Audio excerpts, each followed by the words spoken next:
வலங்கைமான் மகா மாரியம்மன் கோவிலில் பாடை காவடி எடுத்து பக்தர்கள் தங்கள் நேர்த்திக் கடனை செலுத்தினர். திருவாரூர் மாவட்டம் வலங்கைமான் மகா மாரியம்மன் திருக்கோவில் புகழ்பெற்றதாகும். நோய்வாய்ப்பட்டு மருத்துவர்களால் கைவிடப்பட்ட நிலையிலும் தங்களது நோய் குணமடைய வலங்கைமான் மகா மாரியம்மனுக்கு பாடை காவடி எடுப்பதாக பக்தர்கள் வேண்டிக் கொள்வர். தங்களது பிரார்த்தனை நிறைவேறிய பிறகு அம்மனுக்கு பாடை காவடி எடுப்பது வழக்கம். பங்குனி திருவிழாவை முன்னிட்டு ஞாயிற்றுக்கிழமை காலை முதல் ஆயிரக்கணக்கான பக்தர்கள் மகா மாரியம்மனுக்கு பாடை காவடி, ரதக்காவடி, அலகு காவடி, பால்குடம் எடுத்து தங்களது நேர்த்திக் கடனை செலுத்தினர். அருள்மிகு சீதலா தேவி என்கிற மகா மாரியம்மனுக்கு பாடக்காவடி திருவிழாவானது நடைபெற்று வருகிறது.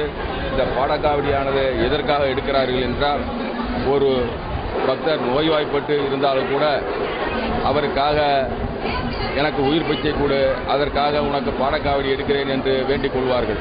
பாடைக்காவடி எடுக்கும் பக்தர்கள் ஒரு வாரம் அம்மனை வேண்டி கடும் விரதம் இருப்பர். பின்னர் இறந்த ஒருவருக்கு சடங்கு செய்து பாடை கட்டி இறுதி சடங்கு செய்வது போன்று பாடைக்காவடி எடுத்து பக்தர்கள் தங்களது நேர்த்திக் கடனை செலுத்துகின்றனர்.